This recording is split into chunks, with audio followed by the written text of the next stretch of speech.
we did a little quiz on, sorry, a little poll on Piazza, right? Guys? Okay, so I did ask how hard was the quiz. Again, the quiz wasn't supposed to be hard, but it turned out to be more difficult than I anticipated. This is the distribution, how it looks like.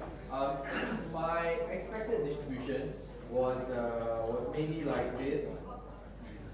Okay, as you can see, it's very different from my expected distribution. And primarily it turned out to be much harder. I think there's a little bit of a misconception.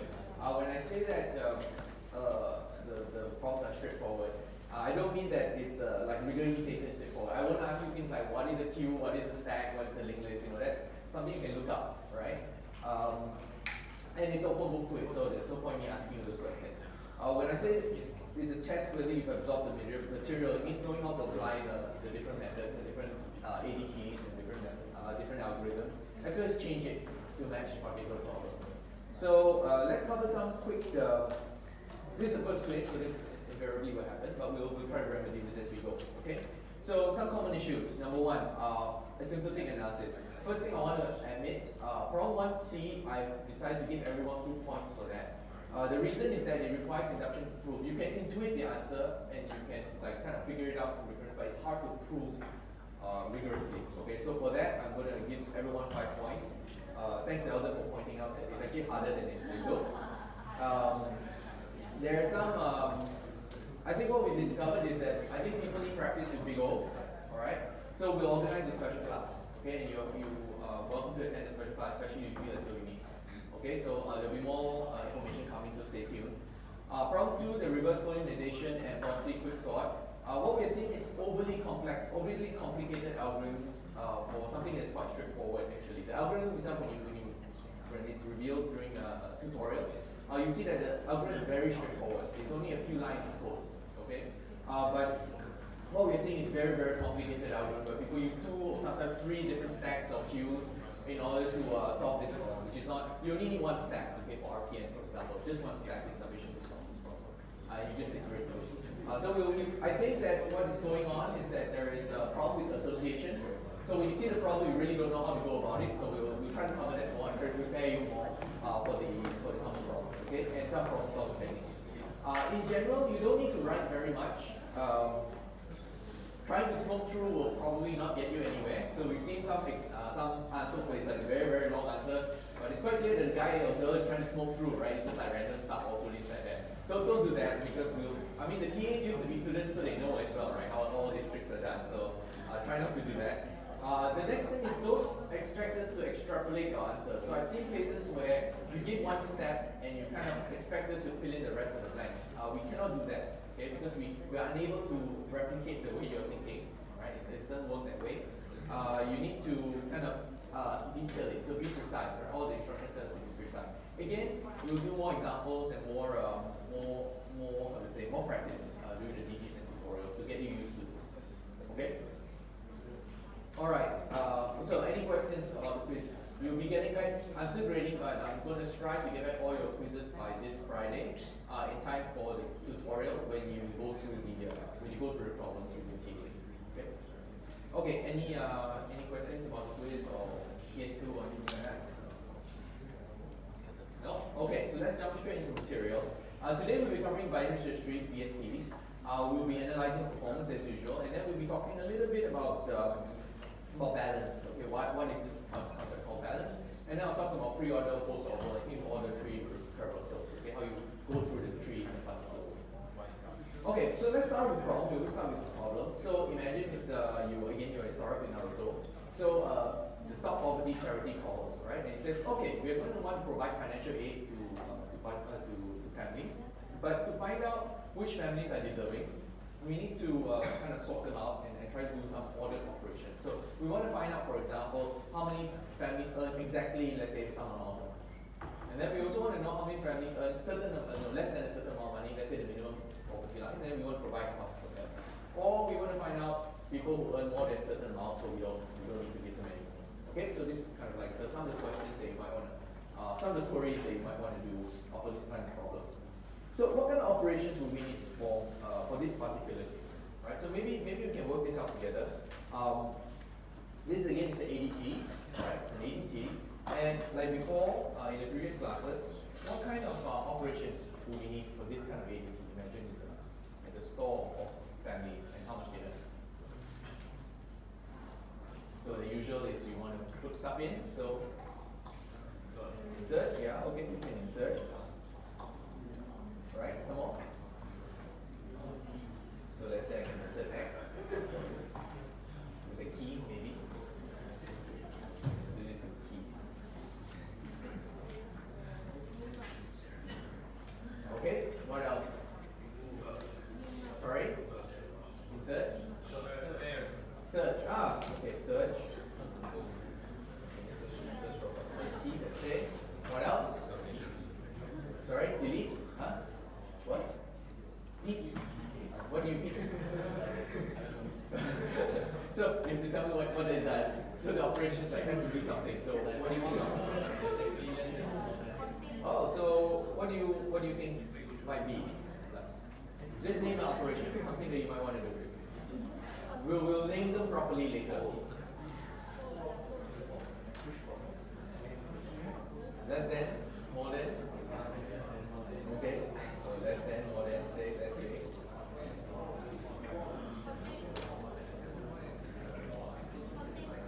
We might be interested in floor and ceiling later. We'll see what these are.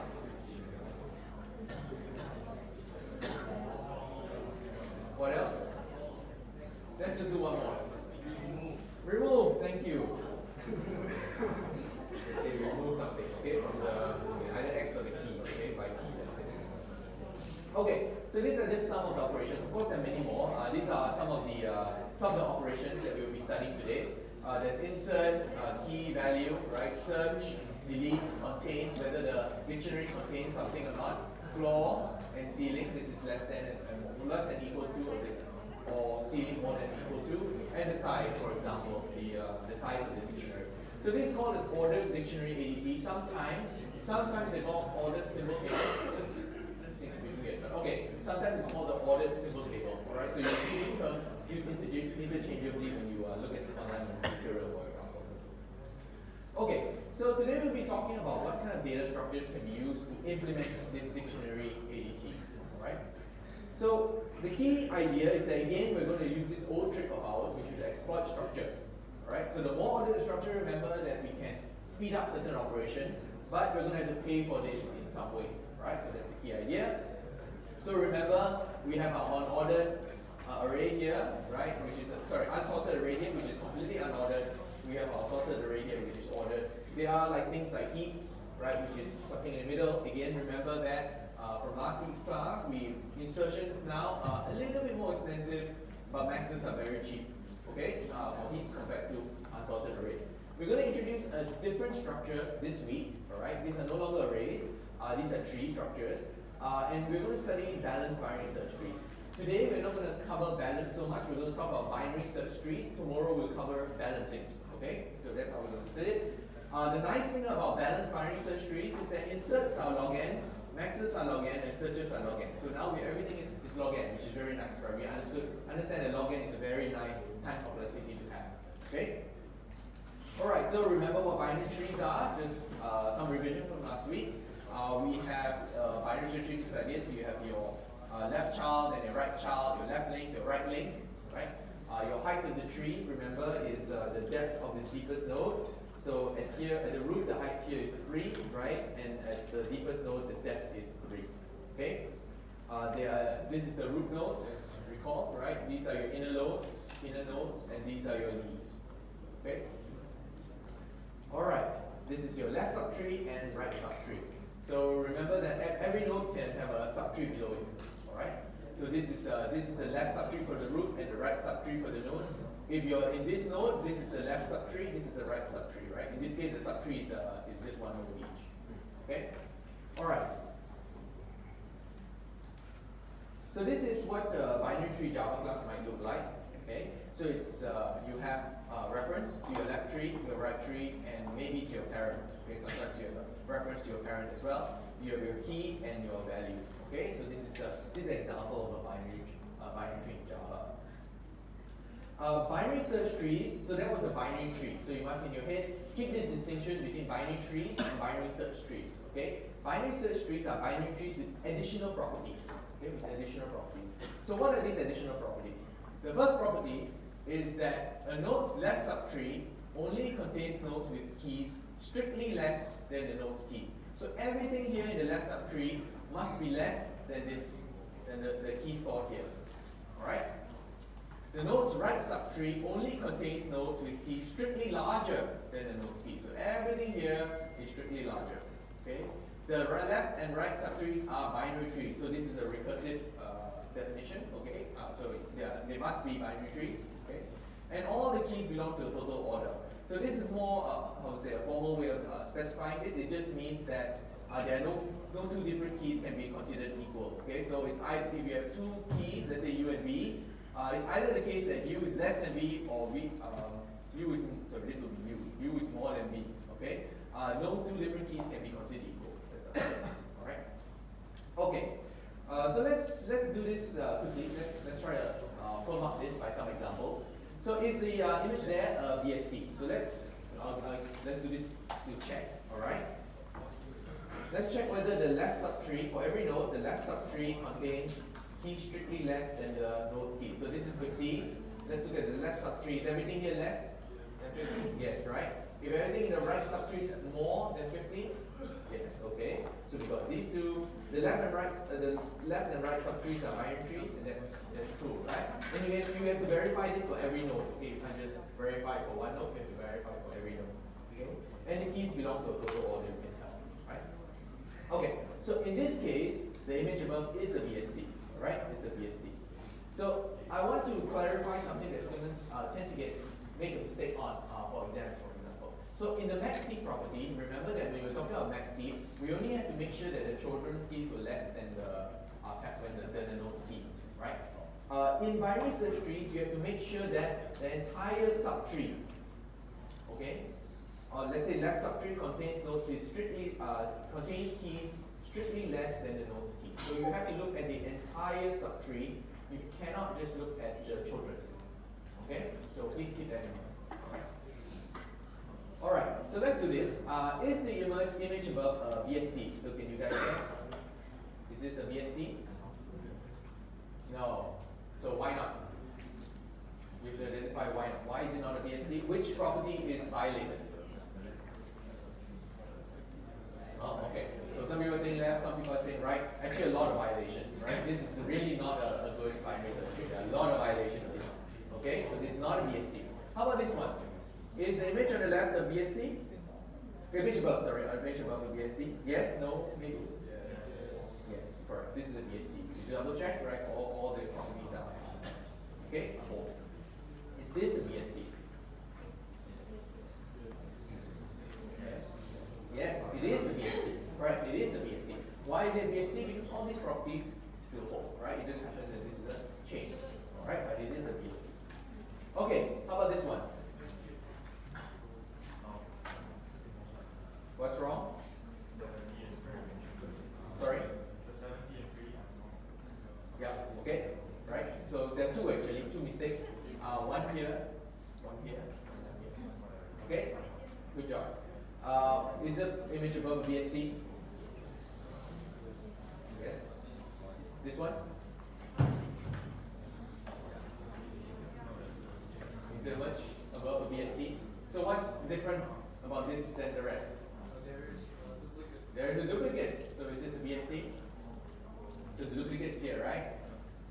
No, it's not. Okay, you're not allowed to duplicate keys. Alright, in your BST. Alright? So no duplicate keys. Okay. There are ways to handle duplicates. For example, you have a hash map. We'll study that later, or you just keep a count. But we won't do this in CS2040S. Okay, for most purposes, for just at least for today's lectures and tomorrow, there are no duplicates in the list. Okay.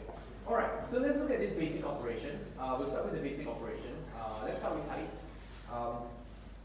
So the height of a BST is the number of edges, remember, on the longest path from the root to the leaf, or the depth of the tree's deepest node. How do you find it? So can you spend maybe, let's say, 3 minutes talking to your neighbor and try to come up with a simple recursive algorithm hint here is recursive, right? Recursive algorithm to compute, or recursive formula to compute the height of a BST. Okay, so go ahead. I'll give you 3 minutes, and then we can have a chat about this right after. Okay? So 3 minutes. Good morning.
Okay, so that's anybody wants to volunteer a solution?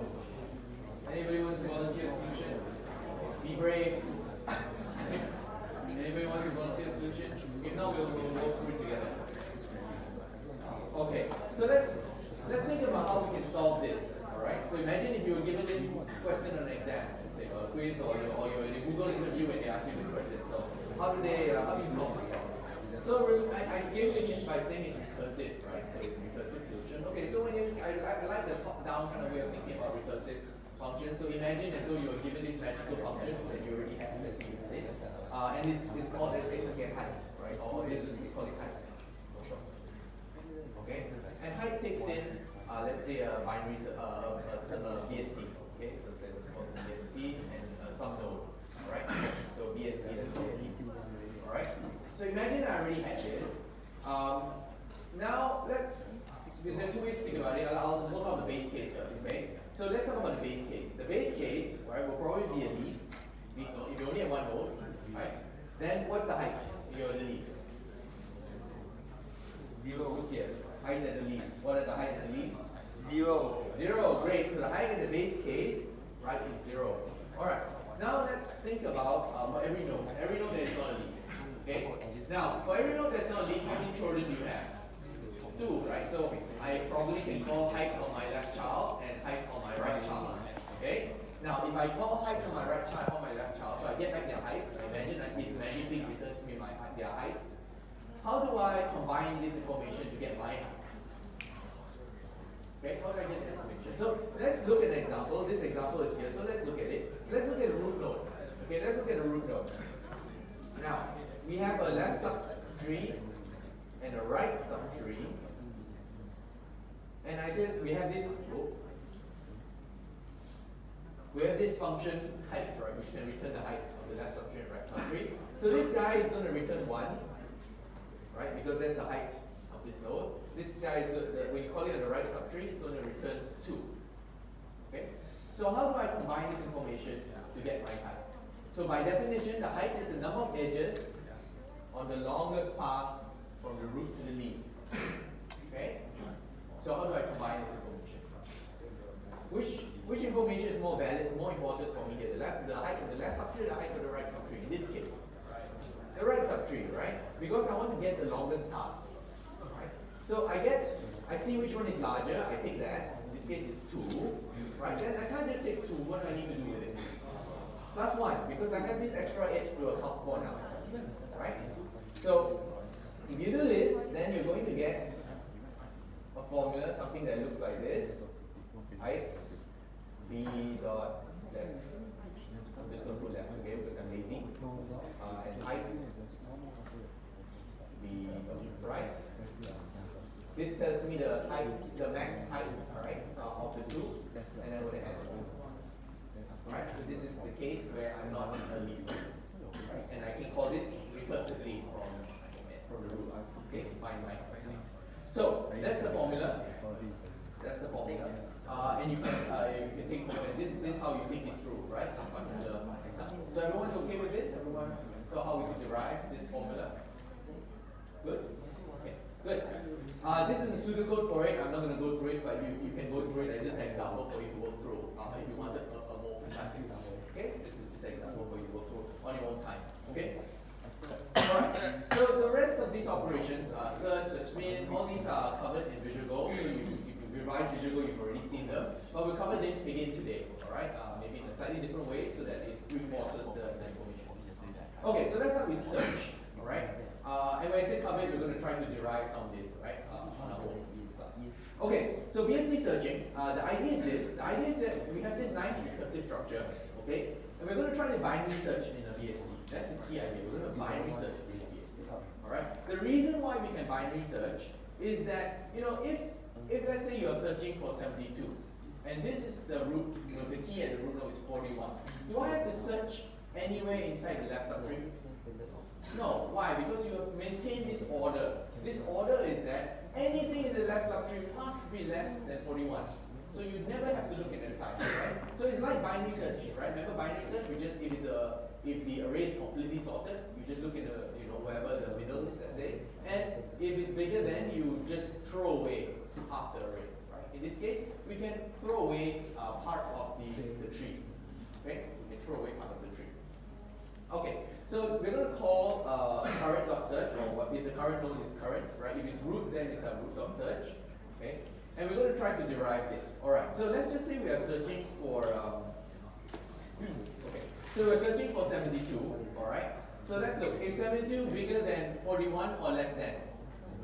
Bigger, okay, so we need to look at this part of the if statement, alright? Now, if it is bigger than key, what do I do? Sorry? I want to?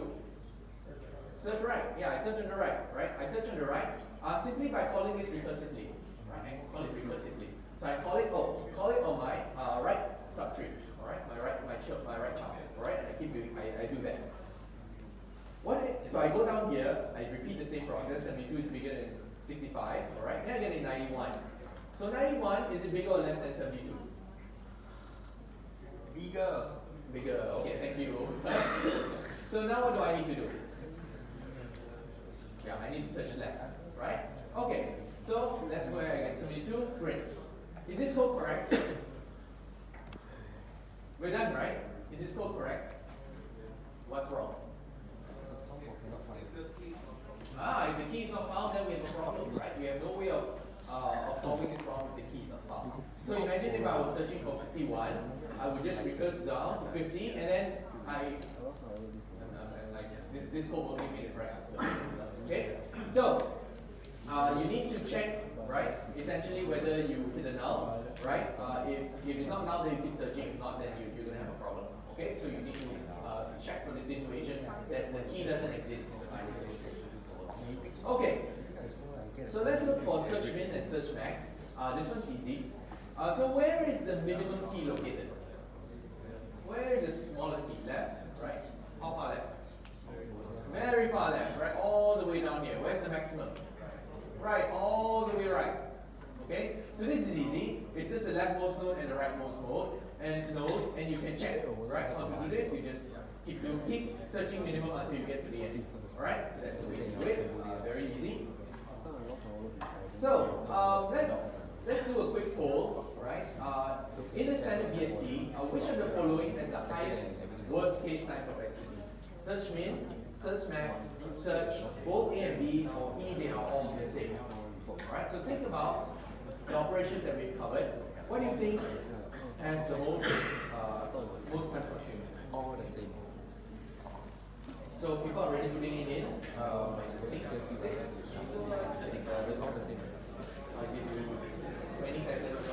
Okay.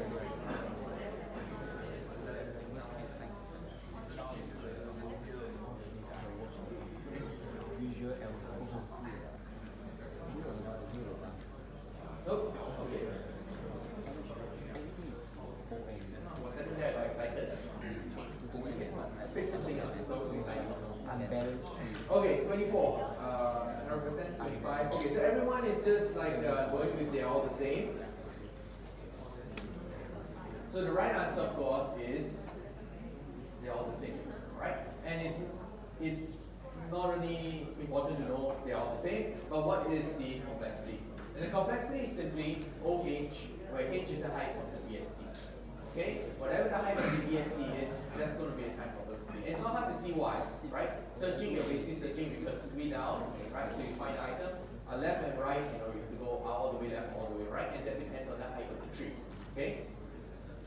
In the standard BST, we end nodes. What is the worst case height? Is it ON, O log n, O the floor of log n, ON squared, or E log something? Let's have a look.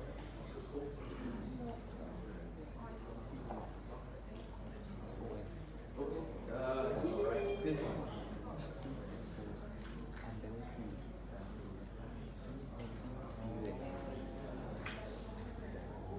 Okay. That's cool. These guys didn't see the answer. Okay.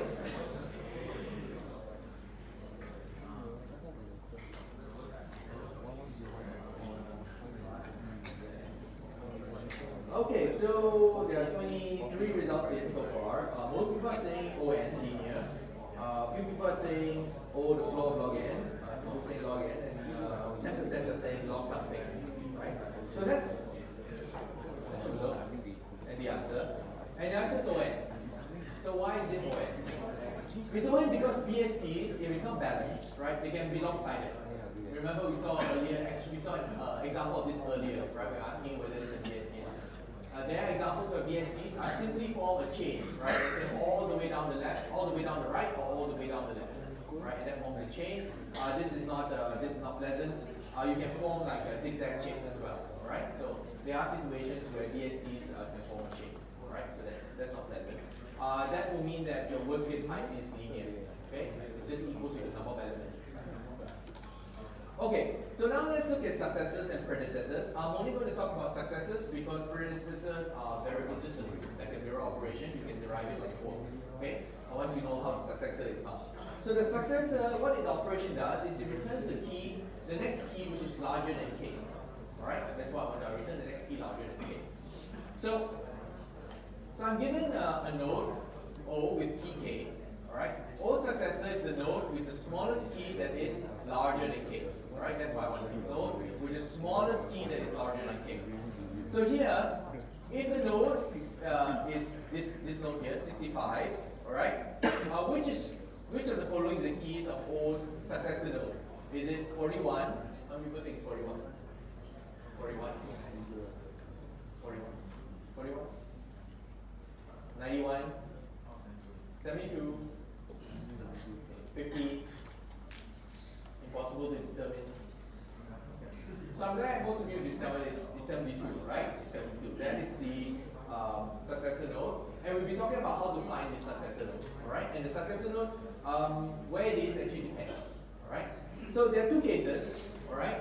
The first case is that the node has a right subtree, and the second case is it doesn't have a right subtree. Alright? Now, if the node has a right subtree, like in this case, alright? If the node has a right subtree, where must the successor node be? So, it's the leftmost of the right subtree. Why is it the leftmost of the right subtree? Why? Remember, by definition, what do I want? What am I looking for? Right, the smallest one that is bigger. Alright? So everything here must be bigger, and I want the smallest one, which has to be the one on the far left. Right? So that's what I want. So I run search min on my right subtree. Okay? And I will find the answer. That's my successor. Okay. What happens if I don't have a right subtree? Right? So in this case, let's just say my node is 51. 51 doesn't have a right subtree. Right? Where is my successor? Where is it? Can you see where is the successor?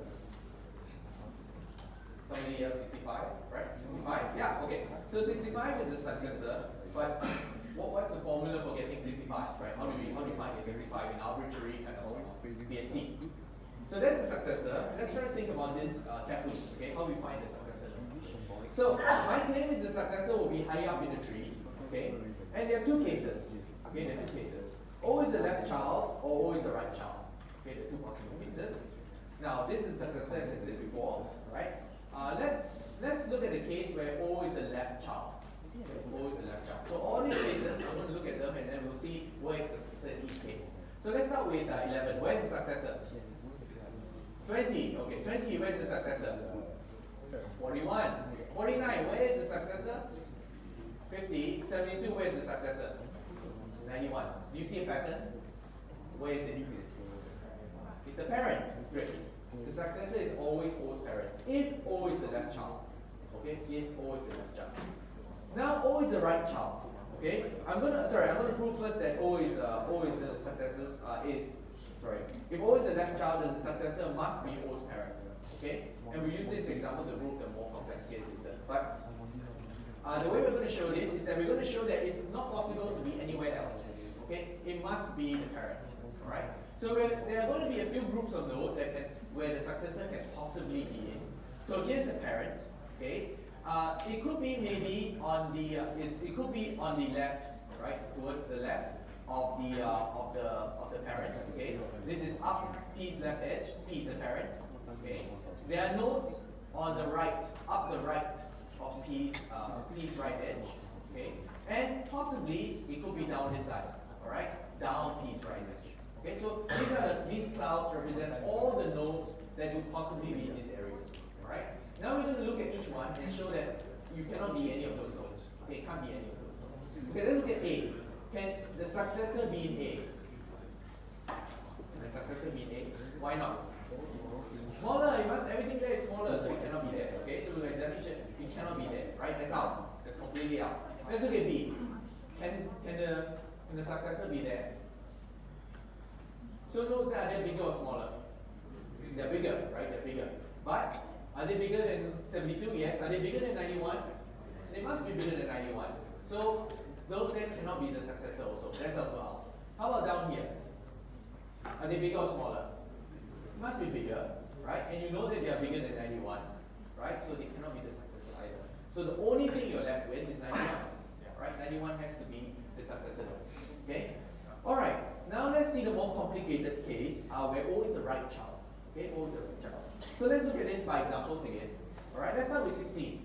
Okay, so where is the successor of 16? Can someone point out the successor of 16? I hear somebody say 20. Okay, 20, alright. 20 is up here, that's the successor node. How about 21? 41 up here. Okay. 55? 65 up here. Okay? So do you see any pattern? You see a pattern? What's the pattern? Maybe hard to describe, but what's the pattern? So okay, so basically you're going all the way up, and then you see the first right on the right edge here, right? Going towards the right. So there's an elbow shape, right? And then you have to make if you were going up, you make a right turn. Okay, but it's on the left edge, right? Okay, so that's this is the first right ancestor. Okay, it's the first right ancestor because you're going up, and these are your ancestor nodes. Okay, so it's the first right ancestor. You go all the way up. That has key bigger than k. All right, so this is the first right ancestor. So let's again evaluate why this has to be the case. It has to be the first right ancestor. Okay, again, you're just going to see all these clouds, right? These are the possible other options. Okay, it is a bit more complicated than the previous case because now we have these path nodes, right? So we have to go up this path, right? So we're going up this path. We're going to show that it cannot be this path nodes, and then these path descendants. So anything that, let's say, you go up this path. I don't know an example here. Is it? So path descendants, it cannot be. Let's say 21, it can't be any of these. Okay. So let's look at it in turn. Can it be up this way? No, why not? Smaller, you know it cannot be. Okay, B, can it be up this way? Can it be up that way? Is it larger? Those cloud nodes, is it larger or bigger? Bigger than or smaller than? Larger, right? So it cannot be because it's larger than 20, right? So it cannot be the successor node. Anything down this way, again, is larger, so let's get rid of that. Now comes the more complicated case, right? With the path nodes or the path descendants. Now let's look at the path nodes. What's wrong with these path nodes that makes it be the case that it cannot be the successor? It's smaller than 16, so they cannot be, the successor cannot be there, right? Now let's look at these path descendants. They go down the left subtree. Can they be the successor node? It's even smaller than the path descendant. So that's also out. So the only node remaining is the first right ancestor. Alright? So that's how we prove to ourselves that this has to be the case. Alright? That's the only solution. Okay, so this is our successor pseudocode. I won't go through it in class, you can look at it slowly, but I'll give you the idea, you can walk through it. Okay, it's quite straightforward. It's very similar for the predecessor. You can reason about it slowly, but now that you know how to find the successor, you can also find the predecessor. Okay, and that's just the kind of the mirror operation. Okay. Alright, so now insertion. You want to insert an object B with key K. Alright, so we're going to insert an object. Let's just say we want to insert 51. Right? The key idea is very simple. Right? We just search until we can't go anymore, and then we're just going to put the node there. Okay? That's very easy. We just search until we cannot search, then we put the node where it's supposed to be. So if we insert 51, we'll go down. Right? So we're going to go down 65. We cannot go left, right? It shouldn't belong there. It should belong in the right subtree because it's larger than 41. Okay? And then we go down here, we go down the left subtree, and now we come to a leaf. Now we want to insert it. Do we insert it left or right? On the right. It's larger than 50, right? If you want larger than 50, you put it there. Okay? So it's very straightforward. It's just like search, right? Except that once you hit the end, then you need to place it either left or right. Okay? You choose. Okay. So let's talk about the shape of the tree and the order of insertion. So we've covered insertion. You know how insertions are made. You know that now the performance of the algorithm, the different operations, depends on the height of the tree. So remember we said search main, search max, and search all depend on the height of the tree. Okay, and the height depends on the shape, and the shape depends on the order of insertion and deletions. Okay, so that's how it works. So these are, for example, 3 different BSDs. Okay, but they have very different shape. This one is a chain. This one is more bad. This is like more slightly lopsided on the left, and this is slightly lopsided on the right. Okay, but they are made up of the same elements. Okay, so the order of insertion methods, how you insert the elements into the binary search tree will affect how the BSD looks like at the end. So here's a question. This is extra. Okay, you see this extra, this is extra. Okay, not graded, but it's interesting. All right. So now that's a puzzle for you. Does every insertion order yield a unique shape? So I have a permutation of insertion order. Can I map it one-to-one to a particular shape of the binary search tree? Right?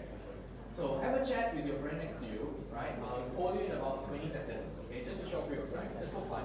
Okay? So do you think that it will yield a unique shape?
maybe?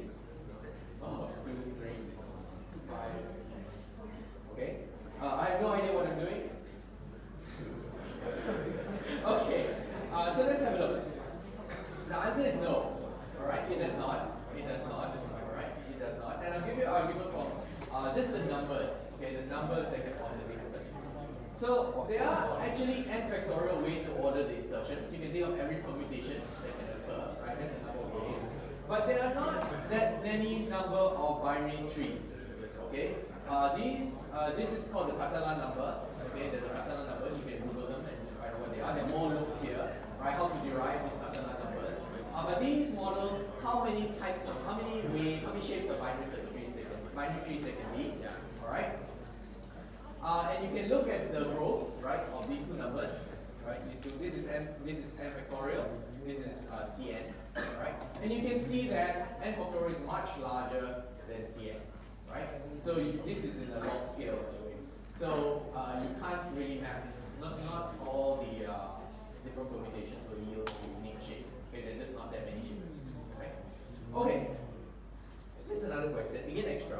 Right. So what is the average space-time complexity of n distinct keys inserted into a BST in random order? So imagine if I just generate random numbers and I just insert them into a BST.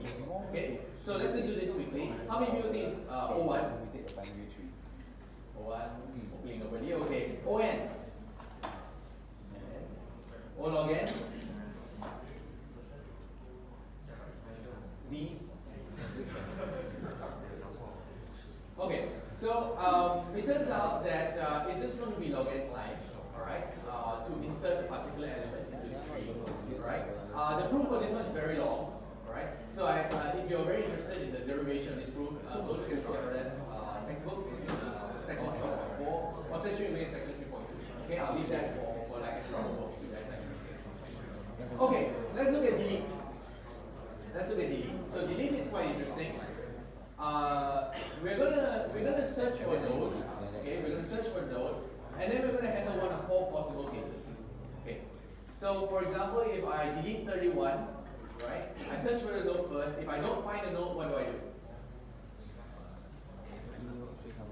I don't need to do anything, right? Easy. The node doesn't even exist in the tree. I don't need to delete. Okay. If the node is at a leaf, what do I do? 99 is at the leaf. What do I do? I just remove it. Easy, right? Just remove it. That's it. Gone. Easy to do. All right. Node is an internal node. Sorry, the node is an internal node with one child. Okay. So for example, if I have to delete 29, I go to 29. Now it has one child. What do I do? Sorry. Yeah. So I just remove the node and connect the child to the parent. So I'm going to get rid of 29 and go and attach the 32 there. Right? And that works. Why does it work? That's right. Everything in this subtree will be bigger, so it's valid to place it here, right? On the subtree of the parent. Okay? Good. Now comes a little bit more problematic. What if I have to delete 20? What if I have to delete 65? Alright? So I search to 65. Now 65 has 2 children, alright? What do I do? What do I do? So somebody say something. You find the successor of 65, replace it with the successor, and you can remove 65. Okay, so remember we talked about successors? What we're going to do is we're going to replace the node with its successor. Okay, that's what we're going to do. And remember the successor is the node with the smallest p larger than k. Right, that's what we're going to find the successor, and then we'll take the successor and put it inside. So the successor in this case is 72, and then we're going to put 72 where 65 is. Alright, that's what we're going to do. So the question is this. I've said this is the method, right? Someone else said this is the method, so it's wrong. But does this always work? Can I always replace the node with the successor? Right, so does this always work? So actually it does. It does always work. Okay? It always works. So for this to work, essentially the successor has to maintain the binary search tree property. Okay? When it's inserted to where the node used to be. Alright? And the successor must only have one child. Alright, so let's take a look at this in turn. Oh, sorry, if I ask you that, why do you want condition It 2? won't be successful. Why is it important for condition 2 to happen? No, since it's because you have to show that the successor must be the one that. Yeah. So you're in problem, right? You have 2 children, then you have this like you have 2 children, you're trying to replace something, then you have 2 children again, then it's annoying, right? So you can, if you have condition 2, then you can just reattach the successor's child to the parent, right? To the parent. So that's why we want it only to have 1 child, because we know how to deal with that situation. Okay. All right. So let's talk about why 1 must hold. So why 1 must hold is quite straightforward actually. It's by definition actually, because the successor must be bigger than k, so the successor must be in the right subtree. Okay. The nodes in the left subtree must be less than s. All right. So everything here must be less than the successor. Okay. Everything in the right subtree excluding s must be more than s. Why? Because the successor is the smallest, right? It's the smallest of the in the right subtree. So it must be the case that inserting s into k's position is valid. It maintains the BSD property. Right? So everything on the left subtree is smaller than everything on the right subtree. Once s is removed, must be larger than s. Okay? So that's why we can insert the successor where you want. And 2 holds, right? 2 holds. We want 2. Well, there's 2 holds. 2 holds because what? Can the minimum element of a BSD have a left child? Can it have a left child? No, it cannot have a left child. So it has at most 1 child, right? It has at most a right child. It cannot have a left child. So we can easily guarantee that 1 and 2 hold. The successor maintains the BSD property, and it has at most 1 child, so we can just reattach it. Okay, so that's easy. Okay, so for this case, we would just again remove the successor, right? Reattach 88 to the successor's parent, and then replace the successor into where 65 used to be. Okay, so that's the setup for deletion. Okay, so we've covered all the basic operations. If the tree is imbalanced, then all these take OH, except for height. Okay, all these take OH, right? But if the tree is imbalanced, then this is going to be ON, right? All these trees are going to take ON, which is not nice. We haven't talked about floor and ceiling. Okay, floor and ceiling.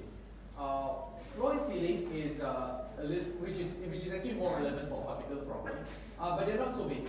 Okay, these are not so basic operations. There's floor, ceiling in order, copy tree, and delete tree. These are really just for fun. Okay, you don't have to do this so much nowadays. I'll talk about why. But these are just really for fun. Okay, so let's talk about floor and ceiling first. Okay, let's talk about floor. Ceiling is very similar. So okay, so let's talk about ceiling. For a given key, k, how do we find the ceiling?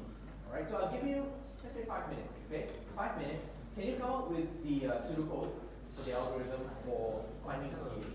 Okay, so go through some example, right? Try to figure out, try to use this as an example, and try to figure out, how you can define the ceiling of a particular node. So I'll give you 4 minutes. Let's say 5 minutes. Go ahead, try. Okay.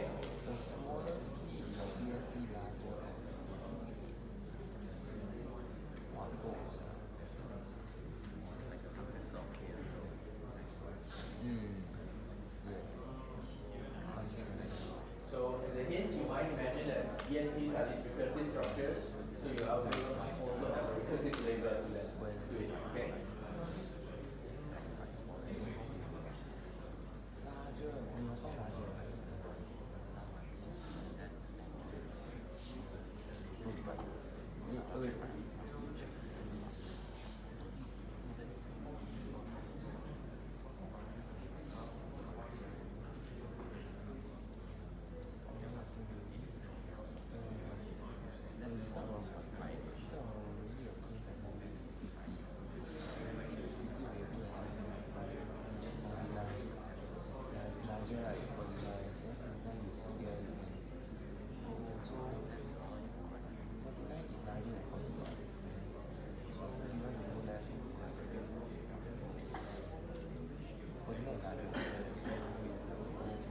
Right will become closer, when you go left, it becomes yes.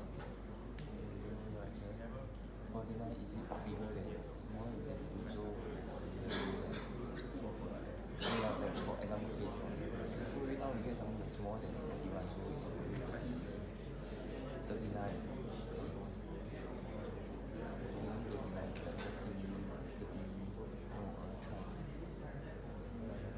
12 is more than 41, I don't know.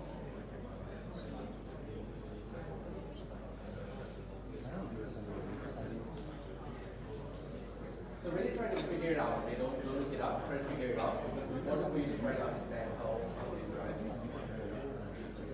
It is smaller than the current node.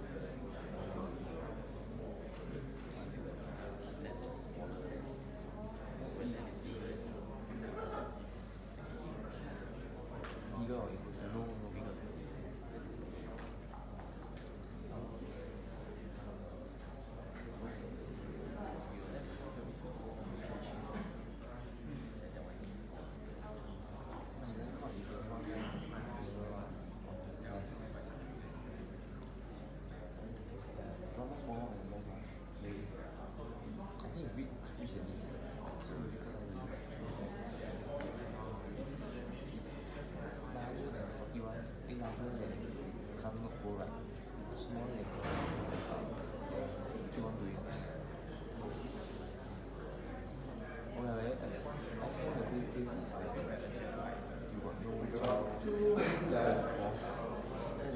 So if you're really stuck, right, think about if you're calling ceiling on the roof with a particular key, think about whether you need to reverse left or right depending on the key. Okay? Depending on the key and what's in the loop.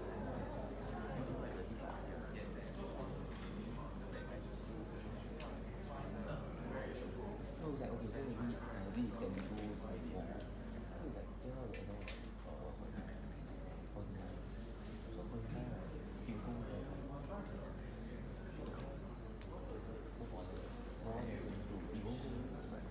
Maybe now we do 90. So it goes to like 90. So 90 is smaller than 31. So it's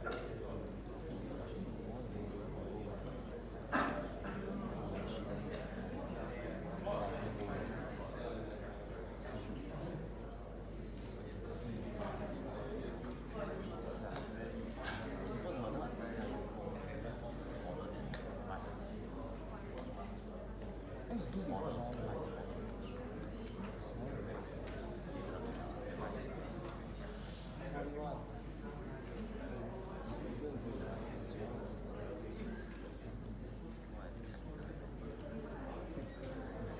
Copy the array.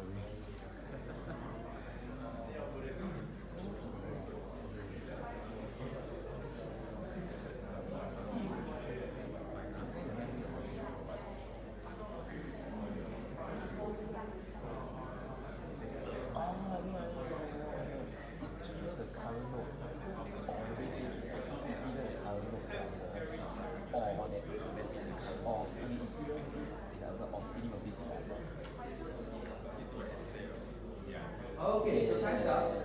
Let's look at this. How to find the ceiling. Alright? So we're calling ceiling on the roof, alright, of this BST, and we're giving a particular value k. And I want to find the smallest key in the BST which is larger than or equal to k. Alright, so that's what I want to find. Now, Your answer will if the root is null, then this is the trivial situation. If the root is null, then I will just return null. But in general, there are going to be three possible cases, right? So first, if I'm going to call this recursively, so if it happens that I call root, let's say 41, right? I call root 41, so the k is equal to the key, the root. What do I need to do? return the key. What do I need to do? I just return the root, right? I just return the root because I need to find the smallest key which is larger than or equal to k. So if I call the root, let's say root 41, I'm just going to return the root in this case. Alright, so that's the example of if it's the same. Now let's look at the case where k is bigger than the key. Okay, so k is bigger than the key, where do I need to go? Left or right? I need to go right, right? I have to go right. So I call ceiling on my right subtree. Yes, correct. Okay, I need to go right. Now what happens if k is smaller than the key? Left mean of the current. I go left. I go left? Yes. Not really. Okay? There's something a little bit extra that you need to do. So why is it that I can't just go left?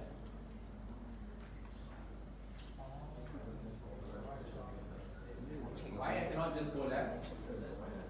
Check your own control. Sorry? Check yourself.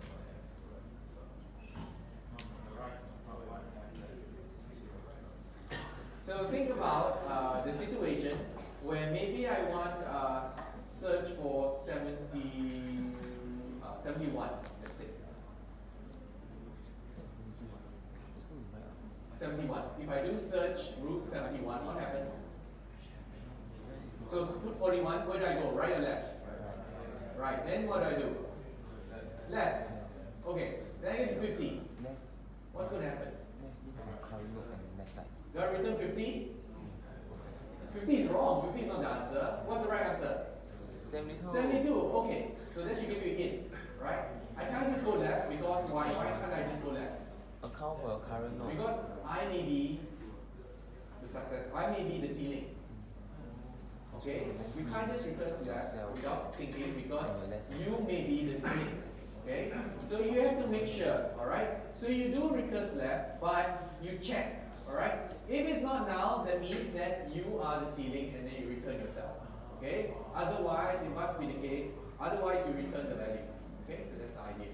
Right? So keep this in mind, alright, when you do this. Okay, so that's ceiling. Floor is very similar, and you can figure it out. Okay, floor is very, very similar. Alright, so let's talk about traversals now. We're going to start with in order traversal. So what we want to do is we want to print it out in order. Alright, so in this case, we have this binary search tree. Alright, we want to print it out in order. So 11, 11, 20, 29, 32, you see in this, we are in ascending order. Right? So I want to print it out in order. Okay? How do I do this? How can I print this in order recursively? Can we try to figure it out? What are the operations do I need to do? Go left or right. So I start at the root. Where do I need to go? Left. So which element do I need to print first? The leftmost, right? That's going to be the minimum element. Which element do I need to print last? The rightmost node. Okay, so let's start with that. Okay, we have that idea. Let's start again. Okay, let's go down. We go down to the left, right? After I'm done with this, where do I need to go next? The parent, right? The parent. And after the parent, where do I need to go? The right subtree. Right subtree. Okay, so in your mind already, you start seeing a structure, right? A certain structure that is emerging, right? You seem to be going left, the node, and then the right subtree. So left subtree, self, right. Left subtree, self, right subtree.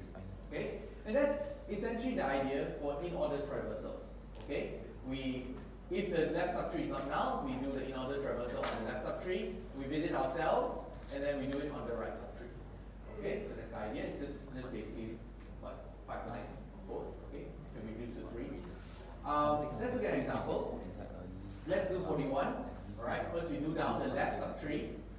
Okay? And then we visit this. There's nothing else to do, so we visit. Okay, we go down. We visit ourselves, 20, 29. There's nothing on the left subtree. Okay, so we visit 29. We print it out. Go to 32. Nothing left. So we go back up again. Okay. Now we visit 41, and now we're going down the right subtree. Okay. We go down to your right subtree. We have to go left first. Okay. There's nothing left. We visit it. Visit 65, and we repeat the process until we're done. Okay? So this is how we print stuff out in order. Okay? This is called in-order traversal. Alright? This is the Java code for it. So there are actually 3 different kinds of traversals. Okay? There's pre-order, in-order, and post-order. Okay? So you figured out how to do in-order. We'll talk about pre-order and post-order in a second. The difference mainly is in the self, where the self is where when you visit yourself. Okay? So pre-order, you visit yourself first, then the left subtree, then the right subtree. In order, you visit the left subtree, yourself, then the right subtree. Post order, you do the left subtree, the right subtree, and then yourself. Okay, so these are the different traversals that you know. So let's look at copy tree. We're going to do a deep copy. Okay, and for this, a pre-order traversal is what is commonly used. Right? We use pre-order traversal. There's a good reason for it. We want to make a copy of this tree. Okay, we do need pre-order traversal. Why do you need to do pre-order traversal? Well, why do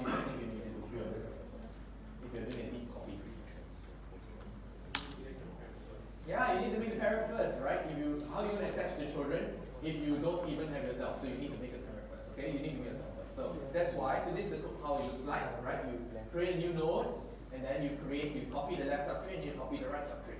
Okay, and then you do this recursively. Okay, again, you can see how this is done in simulation. You do 41, you do 20, 11, and then you visit down 29, 32, go back up again, and then you do the rest. Okay, very straightforward. This is just visit yourself, create a copy of yourself first, and then left chop, right chop. Okay. All right, let's look at delete tree. So delete tree is interesting because it's not so important for Java. With Java nowadays, how do you delete this? Garbage collection. Yeah, you use the garbage can, right? You just do this, all right? And then your tree magically disappears, right? It magically disappears because there's something called a garbage collector, which just keep tracks of all your references, and once all the references don't point to anything, then it's going to just be collected, right? Java will be intelligently removed for you, okay? So that's the nice thing about Java. When I was like sitting where you are, I didn't code it on Java. We had to do C or C++. Nowadays, if you take 2040C, I guess you'll still be using C++. But there is no automatic garbage collection, at least in the old days. Okay, in the old days, when my hair was all black. So we have to delete nodes via some sort of traversal. Okay, we have to delete nodes, or else you're going to have something called memory leak, right? Where you have memory that's allocated but not being used, and you keep growing and growing in some cases. That's a bad outcome. You don't want that. Okay, software today still have memory leaks. Okay, so which tree traversal should we use to delete the tree? Post order, right? Post order. Why should you use post order? Yeah, you delete your subtrees before you delete yourself. You delete yourself first, then that's bad because then you can't access your subtrees anymore, right? So you have to make sure you delete your subtrees first. Okay, so this is what it looks like, right? It's very straightforward. You first delete your tree, left subtree, this is your right subtree, and then you free yourself. Okay, we have to call something to use this one free the memory. You guys don't have to do that so much nowadays with Java garbage collection. Okay, so let's look at an example. You go down, you delete the left subtree, right? Slowly delete. Then you go down your right subtree. Again, you just do it in order, right? Delete. Done. Right? Done. Okay? So that's how we used to do it in the old days, right? Nowadays, you guys don't have to do it. Okay. So remember quiz 1? So you took quiz 1 last week. We did reverse police notation, right? One of the questions, number 2, was reverse police notation. Okay. So in fact, you can represent expressions as trees. Every binary operator operates on two children, right? It operates on 2 children, and the 2 children can be defined recursively. All right. So for example, here, if it's 2 plus 3 times 4, right? It's 2 plus 3 times 4. All right. So this is how the structure operates. Okay. So RPN is 2, 3 plus 4 times, right? So that's how it looks like. Which traversal can we use here?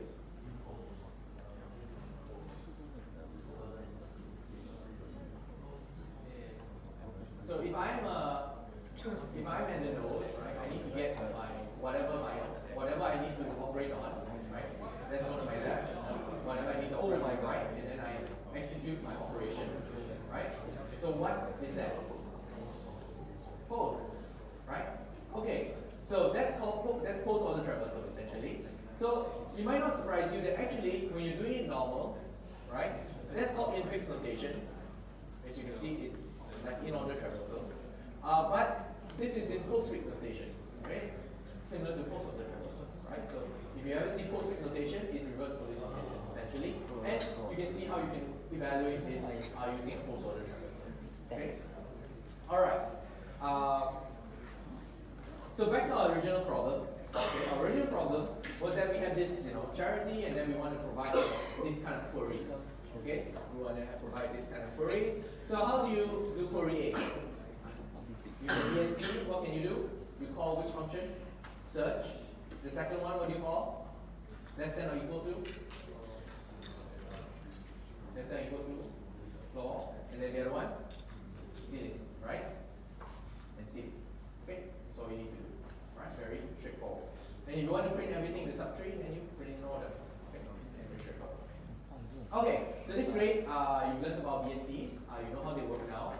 you can analyze the performance, and you know the importance of balance, right? So you know that certain binary search trees are very lopsided, and that can lead to pretty bad ON kind of performance. Okay, and you can also talk about the different kind of traversals. Okay. So any questions about today's lecture? About BST? Okay, if there are no questions, I'll be here, right, for more questions. Remember, start on your problem sets early, don't wait till the last minute, so you can start with problem sets early. And tomorrow we'll talk about that. Say bye.